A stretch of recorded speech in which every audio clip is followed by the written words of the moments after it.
हाँ बेटा, अब सबसे ज्यादा मिलने वाला बायोमॉलिक्यूल स्टार्ट कर रहे हैं प्रोटीन, और इंपॉर्टेंट भी है बेटा प्रोटीन, क्योंकि प्रोटीन से ही अपनी बॉडी बनती है बेटा। तो प्रोटीन वर्ड आया कहां से वो देखते हैं। तो सबसे पहली बात है कि protein is the most abundant biomolecule, बहुत ज्यादा मिलने वाला नेचर के अंदर वो होता है बायोमॉलिक्यूल। और इसके सोर्स सब जानते हैं, छोटी क्लासों से पढ़ते आ रहे हैं सिक्स से, मिल्क है, चीज है, पल्सेस है, फिश है, मीट है, जो भी है इसमें सब में प्रोटीन डाइट में लेते ही हैं अपन। तो ये सोर्स पता होना चाहिए, ठीक है। प्रोटीन वर्ड डिराइव फ्रॉम, ये वर्ड आया कहां से, ग्रीक वर्ड प्रोट्यूस। प्रोट्यूस का मतलब होता है, प्रोट्यूस मींस प्राइम इंपॉर्टेंस। तो इसकी हमारे लाइफ में सबसे पहली प्राइम कहते हैं, हिंदी में कहते हैं प्राथमिकता है या प्राइम इंपॉर्टेंस है इसकी। ये they are the our body builders, तो हमारी बॉडी फॉर्मेशन में इनका जो है बहुत बड़ा रोल है। और ये जो टिश्यू होते हैं उनको, जो टिश्यू जो है उनको ठीक करने का काम प्रोटीन ही करती है बेटा। और स्टार पॉइंट ये है main, all the proteins are the polymer of alpha amino acids. तो बच्चों ये बड़े मॉलिक्यूल्स हैं, इनका छोटा टुकड़ा कह सकता हूं तो आपके क्या है, अल्फा एमिनो एसिड। तो अब अपनी पढ़ाई के हीरो कौन है, मेन अल्फा अमीनो एसिड, इसकी पढ़ाई करनी है। आपको समझना हो तो प्रोटीन कैसे बना है आज सीख जाओगे आप, बायो में भी काम आता है आपके, और जनरल चीज है ये, तो नॉलेज के लिए जरूरी है। कोई बच्चा 12th साइंस में करता है, उसका जनरल नॉलेज साइंस में अप हो जाना चाहिए। उसका एक फायदा है, देखो प्रोटीन बड़ा टुकड़ा है ना। प्रोटीन को कोई बच्चा गर्म करे, तोड़े थोड़ा सा, तो वो पॉलीसैकेराइड चेन देगा। ये अपनी पॉलीसैकेराइड नहीं बेटा, सैकेराइड्स तो कार्बोहाइड्रेट को कहते हैं, इनको पेप्टाइड्स बोलते हैं। क्या बोलते हैं, तो पॉलीपेप्टाइड चेन बनेगी बेटा। और पॉलीपेप्टाइड को वो और गर्म कर दो तो सबसे छोटा टुकड़ा जो आज की पढ़ाई का मेन हीरो है, उसका नाम है अल्फा एमिनो एसिड। और बच्चे तो मतलब लापरवाही अपनी ही देखना, जो बच्चा ध्यान से पढ़ लेता है उसको तो वैसे ही याद है पढ़ाई। कैसे, तो हेडिंग डालना है अब अपने, structure of alpha amino acid. इसके नाम के अंदर पढ़ाई छुपी हुई है, ध्यान देना इसका, है ना बेटा। तो देखिए हेडिंग डाल दिया आप, स्ट्रक्चर ऑफ एमिनो एसिड का स्ट्रक्चर पढ़ते हैं प्यारे बच्चों। हेडिंग डालिए सभी साथ साथ में, structure of alpha amino acid. एक बार आप मेरी तरफ देखिए, थोड़ा सा इधर देखिए, नाम जैसे अमीनो और एसिड, तो देखना कार्बन लगा दिया, इसके वो बच्चा क्या करेगा, एक तो अमीनो लगा दो और एक लगा दो एसिड। तो उस बच्चे को ये तो तय हो गया कि एक तो अमीनो ग्रुप होता है, एमाइंस होती है, और एक एसिड है, और एक आर लगाना है और एक हाइड्रोजन लगाना है। यहाँ पर एक चिरल कार्बन होता है। अच्छी तरह से सब बच्चों को नॉलेज है, what is the chiral molecule, what is the asymmetric molecule. ऐसा कार्बन जिससे जुड़ने वाली चारों वैलेंस से अलग है, ये अलग अमीनो ग्रुप, ये हाइड्रोजन, ये COH ग्रुप और ये R। तो क्या लग जाएगा, स्टार। कहां लगाते हैं केमिस्ट्री में स्टार, चिरल मॉलिक्यूल की, क्या है बेटा। और बहुत बड़ी बात है, और जहां केमिस्ट्री में चिरल मॉलिक्यूल होता है वो कौन सी आइसोमेरिज्म शो करते हैं, ऑप्टिकली एक्टिव आइसोमर। क्या है, ऑप्टिकल आइसोमेरिज्म होती है बेटा, तो it is optically active compound, ध्यान रखना। अब ये राजस्थान बोर्ड का इस साल बोर्ड का क्वेश्चन है, राइट द, या give the one example in which the chiral carbon is absent. ये एक्सेप्शन है, एक ही दुनिया में ऐसा एमिनो एसिड है जिसमें चिरल कार्बन नहीं होता है, और वो है ग्लाइसीन। तो एक्सेप्शन है एक बड़ा, एक्सेप्शन क्या है बेटा, कि amino acid, a amino acid या an amino acid in which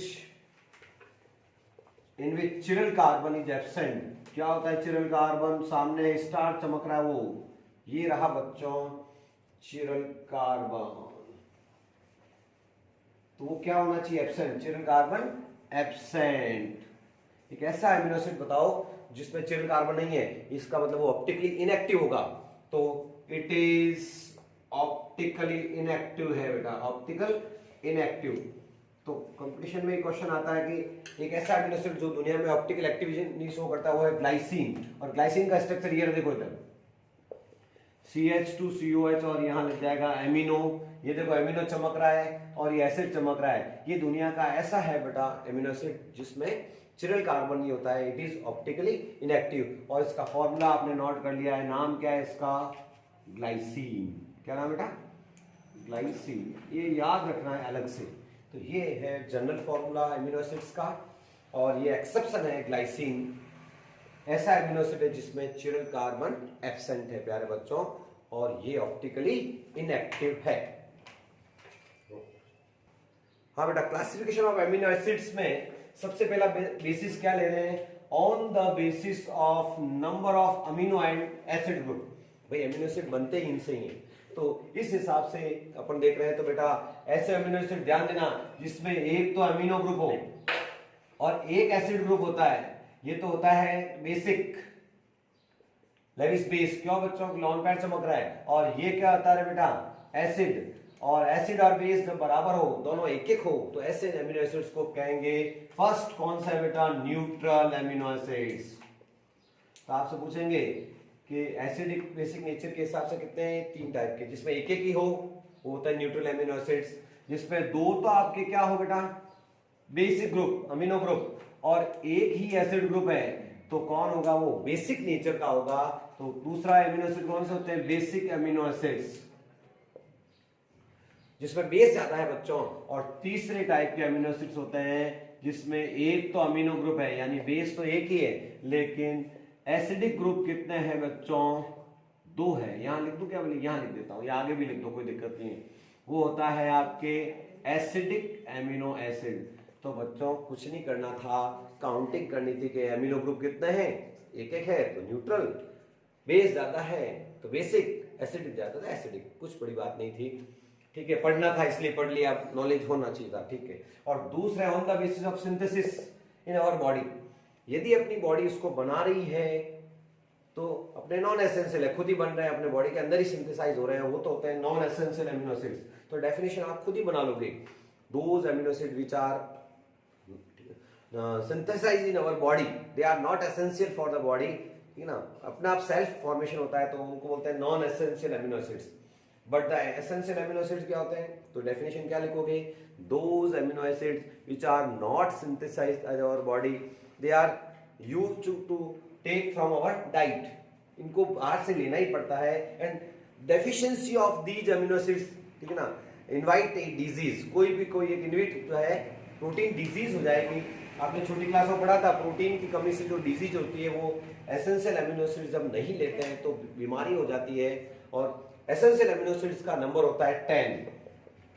question आया हुआ है, how many essential amino acid, 10 amino acids ऐसे होते हैं। अब तक 20 टाइप्स के डिस्कवर हुए हैं। आज तक आपसे पूछेंगे कितने एमिनो एसिड्स को डिस्कवर कर लिया गया, तो 20।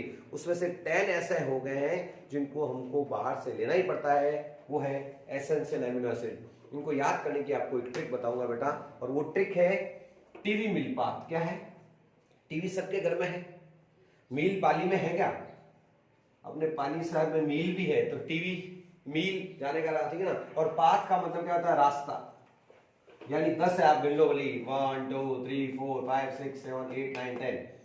एमिनो एसिड्स का जो इंग्लिश में नेम है, उसके आगे का फर्स्ट लेटर ले लिया गया है, वो कोडवर्ड है इसका, फर्स्ट लेटर। और अब नाम क्या है मैं आपको एक बार बोलूंगा, बायो वाले एकदम जो है समझ में आ जाएंगे, लेकिन मैथ्स वाले एकदम डरेंगे, और ये क्या है, तो उनको याद करके जाना पड़ेगा, इनकी स्पेलिंग भी। इनकी फुल फॉर्म सुनिए आप, ट्रिप्टोफैन, ये हो गया tryptophan, valine, methionine, isoleucine, leucine, lysine, phenylalanine, arginine, threonine and histidine, they are the 10 amino acids. तो इनके नाम आपको 10 के याद होने चाहिए। फॉर्मूले भी हैं भैया जी कोर्स में, तो फॉर्मूले तो बहुत दूर है, नाम याद हो जाएंगे तो ही बहुत है, इसलिए 10 हैं। ये कितने हैं बेटा, इनको अपन पूरा थ्योरेटिकल पूरा लिख देते हैं, तो 10। हाँ तो बच्चों 10 अमीनो एसिड्स को याद करने का तरीका अपन ने लिखा था, टीवी मैंने कहा था, मिल और पाथ, तो इनको सबके नाम याद कर लो बेटा, कि फॉर्मूले भी हैं तो कम से कम नेम तो आनी चाहिए। तो ये एसेंशियल है और पढ़ना भी एसेंशियल है, इसलिए क्योंकि ये हमारी बॉडी में नहीं बनता है। तो टी का मतलब है ट्रिप्टोफैन, वी वैलिन, एम का हो गया methionine, isoleucine, leucine, lysine, phenylalanine, P का है ना, ए का ऑर्जिनिन, थ्रियोनिन एंड हिस्टिडीन। वापस एक बार, tryptophan, valine, methionine, isoleucine, leucine, lysine, phenylalanine, arginine, threonine and histidine. अब बच्चों इनकी स्पेलिंग के आगे के जो 3 वर्ड है उनको भी कोड वर्ड होता है ना, कोडॉन, कोड होता है ना, नहीं होता अपने, इसका कोड वर्ड है। और एक सिंगल आगे के जो लेटर है उसको भी कोड वर्ड बना है, और ट्रिपलेट कोड, ट्रिपलेट का मतलब है 3 वर्ड से मिलकर के जो कोड वर्ड बनाया गया वो ट्रिपलेट कोड है। आगे अपनी जो बॉडी होती है उसका फॉर्मेशन में प्रोटीन मेन रोल करता है। तो आपसे पूछेंगे जेनेटिक कोड जो होता है ना, उसमें ये 3 वर्ड यूज होता है, इनके एमिनो एसिड्स के आगे के 3 लेटर को एक कोड वर्ड माना जाता है जो आगे अपने डेवलपमेंट में आपके काम आता है। तो ये ध्यान रखना, इनकी स्पेलिंग के आगे के 3 वर्ड भी आगे कोड वर्ड में काम में लिए गए हैं। हाँ बच्चों, अब टॉपिक है structure of protein. Structure of protein मतलब प्रोटीन में यूनिट्स कंबाइन होगी बेटा, और कंबाइन के लिए उनको लिंक तो होना पड़ेगा। तो बहुत बड़ा टॉपिक पढ़ रहे हैं पेप्टाइड बॉन्ड या पेप्टाइड लिंकेज। लिंकेज मतलब जोड़ना। कार्बोहाइड्रेट्स में आया था ग्लाइकोसिडिक लिंकेज, और यहाँ बहुत ही ज्यादा है बेटा, इंपॉर्टेंट भी लगाया है प्यारे बच्चों, लगाता कम ही हूँ वैसे, लेकिन ये इंपॉर्टेंट है, मतलब इंपॉर्टेंट है। पेप्टाइड बॉन्ड पेप्टाइड लिंकेज है। कैसे बनता है तो करते हैं लिंकेज, देखना। पेप्टाइड इसका अमीनो एसिड का स्ट्रक्चर सिखाया था उनका, ये कार्बन, एक क्या चमकता दिखेगा अमीनो ग्रुप, एक क्या चमकता दिखेगा एसिड, एक लगेगा आर और एक एच, चिरल होता है कार्बन। ये अमीनो एसिड का स्ट्रक्चर। इसके पास दूसरा ले लो, इसमें एसिड ग्रुप पास में ले लेना, और वो कंडेंसेशन पॉलीमर्स बनाए थे ना, पानी निकालना है यहाँ से, ध्यान देना। एसिड ग्रुप को खोल के लिखा है, इस ग्रुप को यहाँ खोल के लिखा है, और ये हो गया आर, इसको एच, और यहाँ अमीनो का भी एच खोल देना।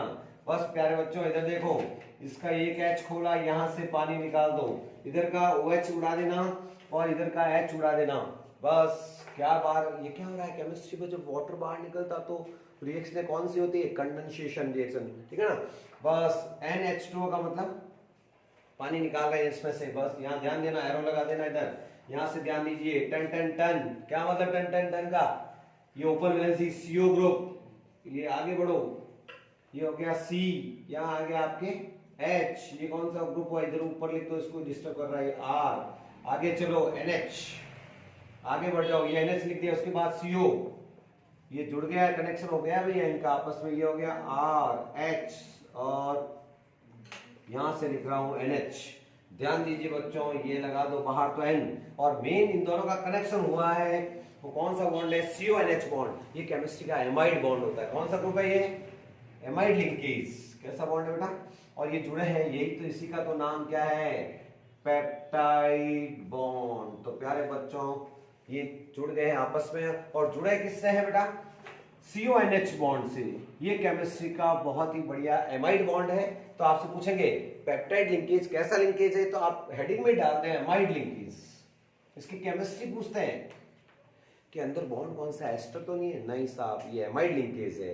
कैसा है, एमाइड बॉन्ड। कहाँ एमाइड ग्रुप, ये रहा CONH, जो ब्रैकेट में बंद किया है वही इनका कनेक्शन है पेप्टाइड लिंकेज। तो प्यारे बच्चों, दो अमीनो एसिड जिस एमाइड लिंकेज से जुड़ते हैं उसको पेप्टाइड बॉन्ड बोलते हैं। अब ध्यान देने से सुन लीजिए, सुनने से ही काम हो जाएगा। 2 अमीनो एसिड जुड़ेंगे तो डाइपेप्टाइड बनेगा, 3 जुड़ेंगे तो ट्राइपेप्टाइड जुड़ेगा, और हजारों जुड़ जाए तो पॉलीपेप्टाइड चेन बनेगी। उसी को प्रोटीन कहते हैं केमिस्ट्री में, या आपके बायो मानो आप, ठीक है ना, बायोकेमिस्ट्री है ये। वैसे टॉपिक जो चल रहा है सब बायोकेमिस्ट्री बेटा। तो अंदर अपन केमिस्ट्री देख रहे हैं, अपन कोई बायोलॉजी नहीं पढ़ रहे हैं, इसके अंदर की केमिस्ट्री को निकाल रहे हैं, बायोकेमिस्ट्री है ये। तो ये प्रोटीन का एक छोटा सा टुकड़ा बन गया है पेप्टाइड लिंकेज से, ठीक है ना। अब डाइपेप्टाइड ट्राइपेप्टाइड की अपन एक लाइन लिख देते हैं।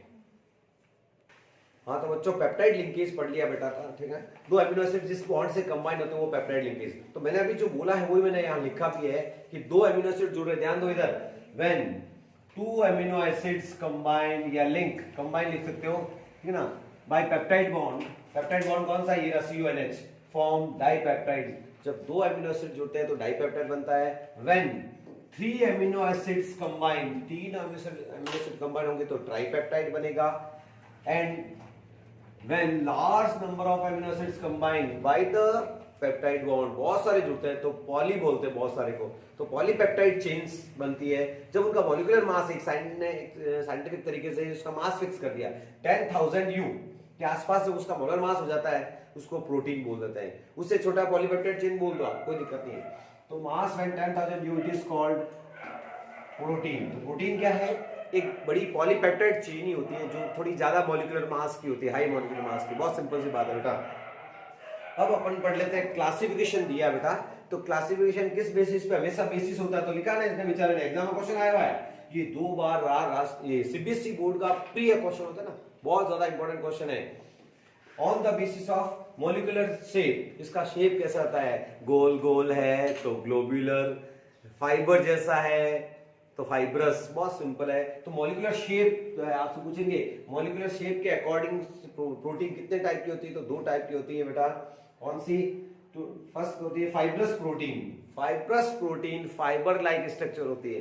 तो इसकी डेफिनेशन क्या लिखनी है, when polypeptide chains are combined in form of the fibre, fibre धागे की तरह यूं लंबी लंबी जुड़ रही है तो वो होती है फाइब्रस प्रोटीन। और फाइबर बताओ मुझे, वाटर सॉल्युबल होता है क्या, बाल है अपने हेयर, क्या पानी में घुलते हैं, नहीं, तो ये वाटर अनसॉल्युबल है, वाटर में डिसॉल्व नहीं होती बेटा। इसके एग्जांपल बहुत इंपॉर्टेंट है फाइब्रस के, फाइबर लाइक स्ट्रक्चर बनाती है, इनका शेप जो मॉलिक्यूलर शेप फाइबर लाइक है इसलिए नाम रख दिया फाइब्रस। और एग्जांपल इसके केराटिन, केराटिन अपनी बॉडी के जो बाहर के जो प्रोटीन निकलते हैं अपने बॉडी की स्किन से रिलेटेड चीजें केराटिन में आती है। तो हेयर है, कॉमा लगा के वूल है, ये सब क्या होता है केराटिन। एक तो ये, और एक मायोसिन जो अपनी मसल्स जो होती है उसकी प्रोटीन्स को मायोसिन बोला जाता है। These are the fibrous protein, important है। वाटर सॉल्युबल है क्या, नहीं, शेप कैसा होगा, फाइबर जैसा। और दूसरी आती है ग्लोबुलर, ग्लोबुलर को हिंदी में बोलते हैं गोल गोल ग्लोबुलर। ग्लोबुलर मतलब होता है जो जिसमें गोल गोल स्फेरिकल शेप पे प्रोटीन प्रेजेंट होती है।